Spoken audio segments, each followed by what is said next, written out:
प्रधानमंत्री नरेंद्र मोदी लक्षद्वीप क्या पहुंचे। मालदीव्स के कुछ मंत्रियों को जबरदस्त मिर्ची लग गई है। नतीजा यह हुआ दोस्तों कि भारत और मालदीव्स के बीच में एक बहुत जबरदस्त तनाव पैदा हो गया है। दोनों देशों के रिश्ते अपने न्यूनतम स्तर पर चले गए हैं। मुद्दा क्या है मैं आपको बताता हूं। सबसे पहले इन तस्वीरों को देखिए। प्रधानमंत्री नरेंद्र मोदी जो कि लक्षद्वीप के बीचेस का विचरण कर रहे हैं, वहां के समुद्री तट का लुत्फ उठा रहे हैं। अब घरेलू स्तर पर इस बात को लेकर सवाल उठाए जा रहे थे कि प्रधानमंत्री मणिपुर भी आपका इंतजार कर रहा है, आप वहां पर भी जाइए। मगर प्रधानमंत्री जब लक्षद्वीप पहुंचते हैं तो इसे कई लोग एक मास्टर स्ट्रोक बताते हैं। क्यों? क्योंकि प्रधानमंत्री जैसे ही लक्षद्वीप के बीचेस पर दिखाई देते हैं, समुद्री तट पर दिखाई देते हैं, तो यहां पर एक चर्चा शुरू हो जाती है कि यह कहीं ना कहीं प्रधानमंत्री का एक मास्टर स्ट्रोक है। इसके जरिए लक्षद्वीप में अब टूरिज्म को यानी पर्यटन को बढ़ावा मिलेगा। नतीजा क्या होता है? मालदीव से कुछ आवाजें उठनी शुरू हो जाती हैं।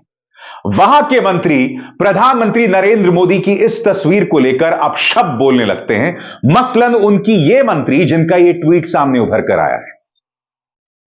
इस ट्वीट के अंदर इस मंत्री ने प्रधानमंत्री नरेंद्र मोदी को क्लाउन यानी जोकर बताया है और इस्राएल का पिट्ठू बताया। और यही नहीं, ये जो बाकी दो मंत्री हैं, ये भी प्रधानमंत्री नरेंद्र मोदी के बारे में अब शब्दों का इस्तेमाल करते हैं। इसके दो परिणाम होते हैं दोस्तों। सबसे पहला परिणाम, मालदीव्स की सरकार अपने इन तीनों मंत्रियों को बर्खास्त कर देती है, निकाल देती है। मगर असली जो प्रतिक्रिया है वो भारत में होती है। भारत की कई कंपनीज, कई जो टूरिज्म एजेंसीज हैं, वो अपनी फ्लाइट्स कैंसिल करना शुरू कर देती हैं। ईज माई ट्रिप की तरफ से बयान आता है। In solidarity with our nation, Ease My Trip has suspended all Maldives flight bookings. यानी कि मालदीव्स को जाने वाली जितने भी विमान थे, जितनी भी फ्लाइट्स थे, ईज माई ट्रिप उसे रद्द कर देता है, कैंसिल कर देता है। यही नहीं, मालदीव्स ने जिस तरह से प्रधानमंत्री नरेंद्र मोदी का अपमान किया था, उसका परिणाम यह होता है कि कई भारतीय भी मालदीव्स की अपनी फ्लाइट्स को रद्द करना शुरू कर देते हैं। इसको लेकर मालदीव्स में बौखलाहट शुरू हो जाती है और यही वजह है कि उन्हें अपने इन तीन मंत्रियों को बर्खास्त करना पड़ता है। बॉलीवुड भी प्रधानमंत्री नरेंद्र मोदी के समर्थन में आ जाता है। सलमान खान प्रधानमंत्री नरेंद्र मोदी लक्षद्वीप में विचरण कर रहे हैं तो वो उसकी तारीफ करते हैं। जॉन अब्राहम भी लक्षद्वीप की तस्वीरों की तारीफ करते हैं। यानी कि प्रधानमंत्री का जो मास्टर स्ट्रोक था उसके साथ बॉलीवुड भी था, या कम से कम उनसे बात कर ली गई थी कि भाई प्रधानमंत्री लक्षद्वीप के समुद्री तट का विचरण करेंगे और आप लोग ये ट्वीट करें उनके समर्थन में। मगर सबसे दिलचस्प बयान आता है अक्षय कुमार का। हां भाई, अक्षय कुमार आम काट के खाएंगे या चूस के। वो बयान क्या देते हैं दोस्तों, और उनकी किस तरह से खिल्ली उड़ाई जाती है, इस पर गौर कीजिएगा। अक्षय कुमार का बयान आपके स्क्रीन पर। Came across comments from prominent public figures from Maldives passing hateful and racist comments on Indians. Surprised that they are doing this to a country that sends them the maximum number of tourists. We are good to our neighbors, but why should we tolerate such unprovoked hate? I have visited the Maldives many times and have always praised it, but dignity first. Let us decide to explore Indian islands and support our own tourism. दरअसल होता क्या है दोस्तों कि जैसे ही प्रधानमंत्री लक्षद्वीप के समुद्री तटों का विचरण करते हैं, मालदीव्स के कई लोग भारत के बारे में और भारत में रहने वाले लोगों के बारे में अब शब्द बोलना शुरू करते हैं। और इसी बात का जिक्र अक्षय कुमार कर रहे हैं कि भारत के बारे में इस तरह के नस्लवादी बयान आप ना दें। बहुत अच्छी बात है दोस्तों, मगर फिर सोशल मीडिया में कई जो यूजर्स हैं इस वीडियो का हवाला देते हैं। यहां पर आप देख सकते हैं कि अक्षय कुमार का जो परिवार है वो सिर्फ 4 दिन पहले मालदीव्स में जी हां, मालदीव्स में छुट्टियां मना रहा होता है। सिर्फ 4 दिन पहले एक तरफ अक्षय कुमार, जॉन अब्राहम, सलमान खान ये सब कह रहे हैं कि भैया हमें भारत में ही पर्यटन को बढ़ावा देना चाहिए, मगर दूसरी तरफ ये खुद अपने परिवारों के साथ सिर्फ विदेशों में छुट्टियां मनाते हैं। और कहां? मालदीव्स। अच्छा, सबसे बड़ी कॉमेडी आपके सामने यह है फिल्मी सितारे रणवीर सिंह का ट्वीट। ये भी लक्षद्वीप में पर्यटन को बढ़ावा देने की बात कर रहे हैं, मगर इस महानुभव ने जिस तस्वीर का इस्तेमाल किया है वो दरअसल मालदीव्स की ही तस्वीर है। यानी कि रट्टू तोतों की तरह इन फिल्मी सितारों को भाजपा मैदान में तो उतार देती है, मगर फिर वो इस तरह की हरकतें करते हैं। कमाल है भाई।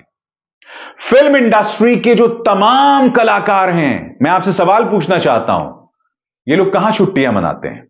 क्या आपने कभी भी फिल्म इंडस्ट्री के किसी कलाकार को भारत में कहीं छुट्टियां मनाते हुए देखा है?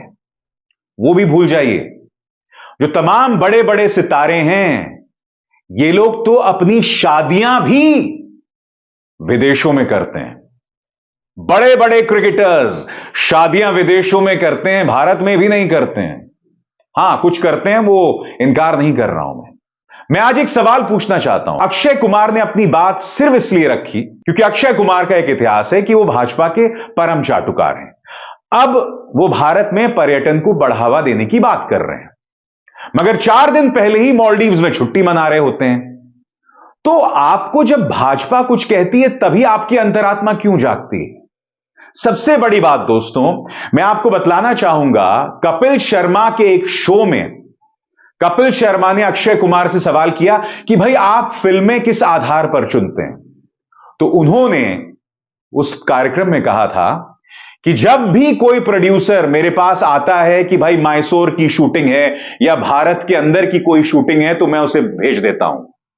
मैं उन्हीं फिल्मों में काम करता हूं जिसकी शूटिंग विदेशों में है। यह खुद अक्षय कुमार के शब्द हैं। इसका मतलब यह हुआ कि इनका जो सो कॉल्ड भारत प्रेम है, इंडिया प्रेम है, यानी कि इंडिया के टूरिज्म के प्रति अब जो ये राय दे रहे हैं, वो सब ढकोसला है। इसके कोई मायने नहीं है। ये दोहरे मापदंड है, साफ तौर पर दिखाई दे रहा है ना हमको। मैं एक बात साफ कर दूं दोस्तों, पर्यटन की निगाह से भारत एक बहुत ही खूबसूरत देश है।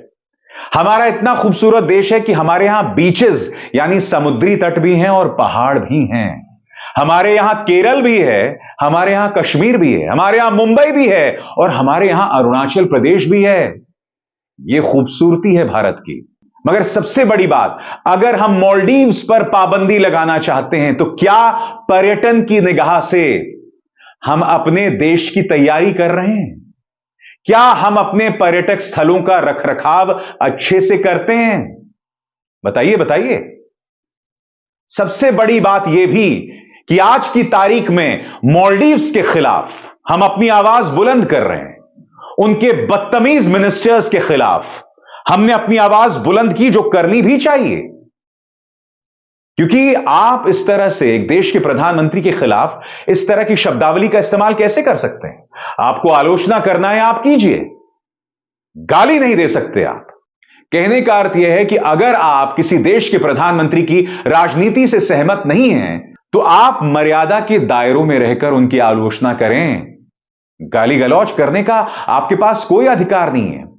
और मालदीव्स के साथ एक और समस्या है दोस्तों। पिछले कुछ अरसे से मालदीव्स लगातार चीन के करीब देखा जा रहा है।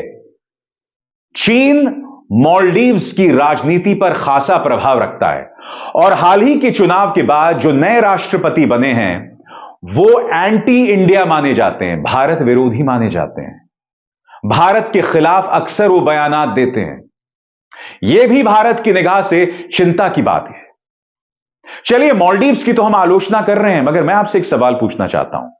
मगर क्या हमें यह सवाल नहीं पूछना चाहिए कि मालदीव्स भी अब चीन के करीब, नेपाल भी चीन के करीब, श्रीलंका भी चीन के करीब, पाकिस्तान तो पहले से ही था, भूटान के भी कई हिस्सों पर चीन का कब्जा। तो यह सवाल हमें पूछना चाहिए, आखिर क्या वजह है कि भारत के तमाम जो पड़ोसी हैं वो अब चीन की गोद में जाकर बैठ रहे हैं। कहीं ना कहीं गड़बड़ हमारी विदेश नीति में भी तो है ना। तो यह सवाल भी तो उठना चाहिए। मालदीव्स की आलोचना होनी चाहिए, उनके मंत्रियों के अपशब्दों की बात होनी चाहिए। और मैं आपसे कह चुका हूं, प्रधानमंत्री जो लक्षद्वीप में विचरण कर रहे थे, यह एक मास्टर स्ट्रोक है। इससे लक्षद्वीप में पर्यटन पर नए सिरे से बढ़ावा मिलेगा। मगर हमें साथ ही लक्षद्वीप को तैयार करना पड़ेगा पर्यटन के लिए। और यही नहीं, बाकी जो पर्यटक स्थल हैं पूरे भारत में, उसका भी रखरखाव करना पड़ेगा। इमोशनल राष्ट्रवाद में बहकर अपनी बात करना बहुत आसान है। असली बात मुद्दों पर फोकस करना है। और मैं इस कार्यक्रम के जरिए आपसे सिर्फ इतना कह रहा हूं। अभिसार शर्मा को दीजिए इजाजत। नमस्कार।